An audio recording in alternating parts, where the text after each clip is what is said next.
have a deck that you are guaranteed to love before you even see the deck list, and it is because it is built around HeiHei, that dumb chicken that everybody just loves so much.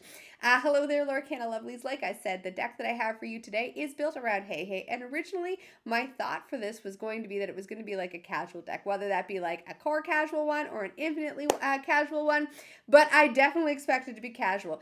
The more Josh and I started kind of like talking about it and then play testing it, the more it started to actually be able to like hold its own enough that I think that you might be able to take this to a meta at tournament, and I think it could probably hold its own.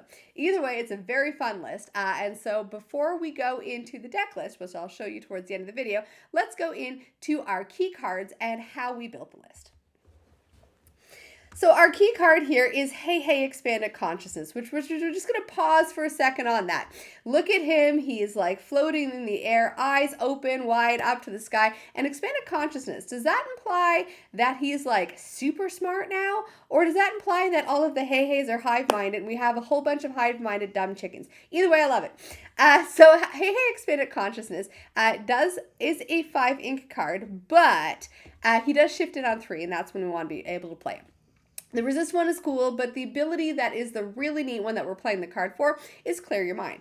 It says when you play him, you take all of your cards from your hand and you put them into your inkwell, which is all of a sudden a lot of ink if we can do this right. So let's go through our ideal kind of setup here, and you'll see just how awesome this could be.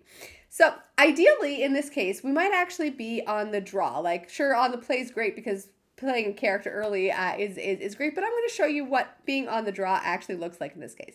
So we're going to start with 7 cards in our hand. We draw a card because we're on the draw, so we go to 8. We ink, so we go down to 7, and we play HeiHei Rambling Rooster, so our 1 drop that we can shift onto him.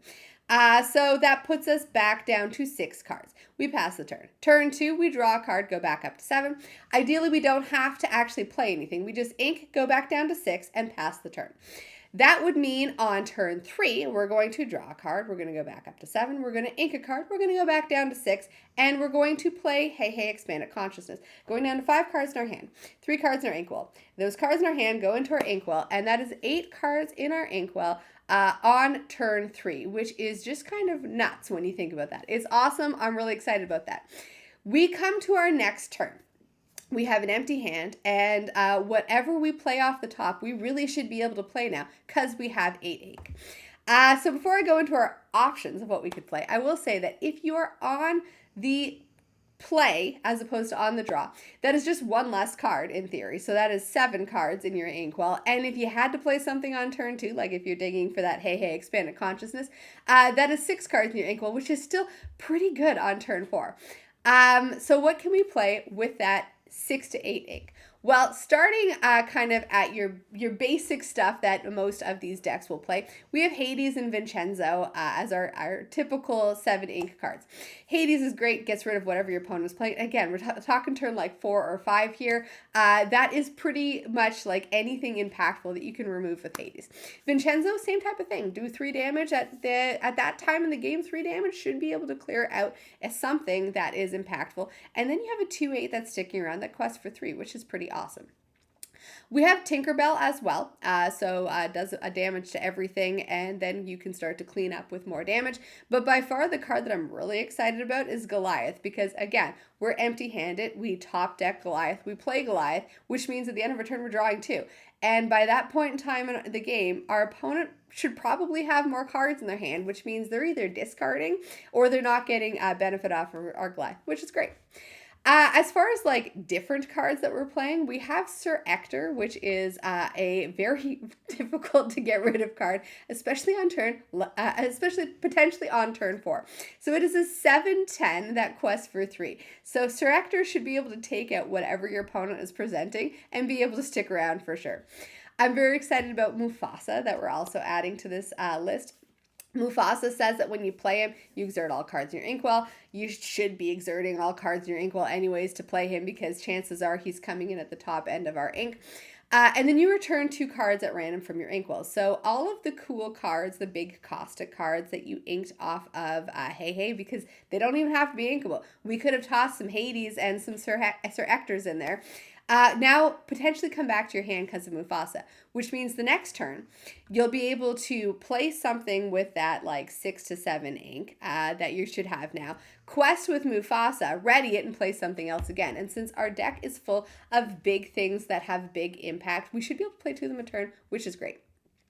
Last kind of thing that I'll say that we have before I go into the deck list is we have the Pluto Steel Champion, which I really like. I really like the Pluto because he says during your turn, whenever one of your steel characters banishes another character in a challenge, you gain 2 lore. And we're playing a lot of big characters that could be challenging and gaining us that extra lore, and that lets us challenge and gain lore, which is great. But the thing that I really like him for is that when you play another steel character, you get to banish an item. And I really hate that Emerald Chromicon, and I'd be very happy to banish him with Pluto. So let's go into the deck list here. I'll show you the extra cards and kind of the breakdowns, and we'll see how good this HeiHei list looks. So we have 8 possible shift targets for HeiHei here. We have a 1-drop HeiHei and we have a 2-drop HeiHei. The 2-drop HeiHei is kind of neat. He does have evasive during our turn, and he does say that when you play him, you get to exert a chosen item, and it can't ready during opponent's next turn. That can turn off things like doesn't really affect the Emerald Chromicon, but it can stop lanterns. So if your opponent played lantern on turn 2, that does stop their ramp if you're looking at, say, like the monster list. We have Dock for card draw. If you, again, go off with the HeiHei there and you top deck a Dock, that's just 2 more cards in your hand, which is pretty awesome. HeiHei Expanded Consciousness, you'll see we completely skipped 3 and 4 because we are going all in on this HeiHei plan. We have a Jasmine, mostly for like challenging and evasives, which is great. She is a 3/7, the quest for 2. Again, nothing to be kind of upset about there. Already talked about the Pluto, and we do have a Robin Hood. This Robin Hood's pretty neat. Again, you just turn your entire hand into ink. Chances are your opponent has more cards in their hand than you, so you should always be drawing a card off of Robin Hood. A 4/4 that quest for 2 is great, and he's got evasive on our turn, which means you can take out those Dumbos and whatnot on the other side. Goliath is awesome, 6/5. He can take out a bunch of stuff, and he's going to be drawing his cards. Tinkerbell is phenomenal as far as removal goes. Same with Hades. They're classic removal at this point in time.